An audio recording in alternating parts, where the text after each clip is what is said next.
अहंकार का फल। एक समय की बात है, एक गांव में एक मूर्तिकार रहता था। मूर्तिकला के प्रति अत्यधिक प्रेम के कारण उसने अपना संपूर्ण जीवन मूर्तिकला को समर्पित कर दिया था। परिणामतः वह इतना पारंगत हो गया था कि उसकी बनाई हर मूर्ति जीवन प्रतीत होती थी। उसकी बनाई मूर्तियों को देखने वाला उसकी कला की बुरी बुरी प्रशंसा करता था।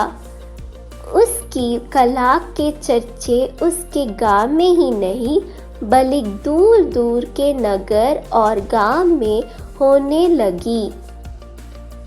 ऐसी स्थिति में जैसे सामान्यतः होता है वैसा ही मूर्तिकार के साथ भी हुआ।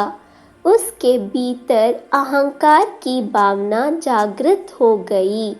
वह स्वयं को सर्वश्रेष्ठ मूर्तिकार मानने लगा। उम्र बढ़ने के साथ जब उसका अंत समय निकट आने लगा तो वह मृत्यु से बचने की युक्ति सोचने लगा। वह किसी भी तरह स्वयं को यमदूत की दृष्टि से बचाना चाहता था ताकि वह उसके प्राण न हर सके। अंततः उससे एक युक्ति सूझी गई। उसने अपनी बेमिसाल मूर्तिकला का प्रदर्शन करते हुए 10 मूर्तियां का निर्माण किया। वे सभी मूर्तियां दिखने में हुबहू उसके समान थी। निर्मित होने के पश्चात सभी मूर्तियां इतनी जीवन प्रतीत होने लगी कि मूर्तियां और मूर्तिकार में कोई अंतर ही ना रहा। मूर्तिकार उन मूर्तियों के मध्य जाकर बैठ गया। युक्ति अनुसार यमदूत का उसे इन मूर्तियों के मध्य पहचान पाना असंभव था। उसकी युक्ति कारगर भी सिद्ध हुई। जब यमदूत उसके प्राण हरने आया तो 11 एक सरीकी मूर्तियों को देख चकित रह गया। वह उन मूर्तियों में अंतर कर पाने में असमर्थ था, किंतु उसे ज्ञात था कि इन्हीं मूर्तियों के मध्य मूर्तिकार छुपा बैठा है। मूर्तिकार के प्राण हरने के लिए उसने पहचान आवश्यक थी। उसके प्राण न हर पाने का अर्थ था प्रकृति के नियम के विरुद्ध जाना। प्रकृति के नियम के अनुसार मूर्तिकार का अंत समय आ चुका था।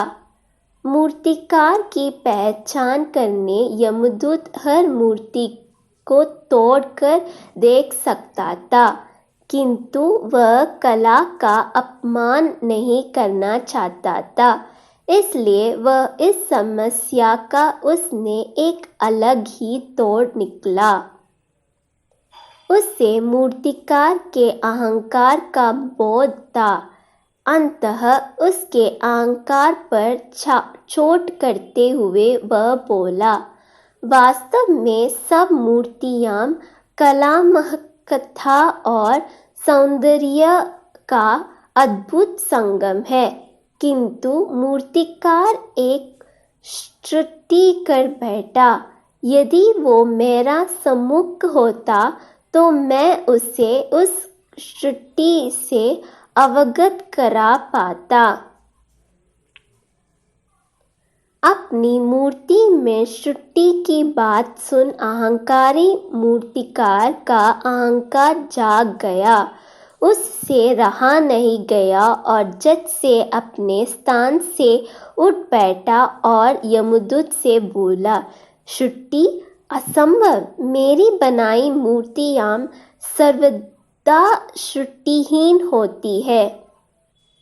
यमदूत की युक्ति काम कर चुकी थी।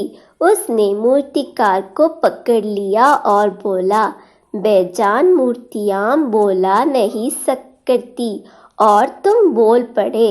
यही तुम्हारी छुट्टी है कि अपने अहंकार पर तुम्हारा कोई बस नहीं। यमदूत मूर्तिकार के प्राण हर यमलोक वापस चला गया। सीख: अहंकार विनाश का कारण है, इसलिए अहंकार को कभी भी युद्ध पर हवा ना होने दें।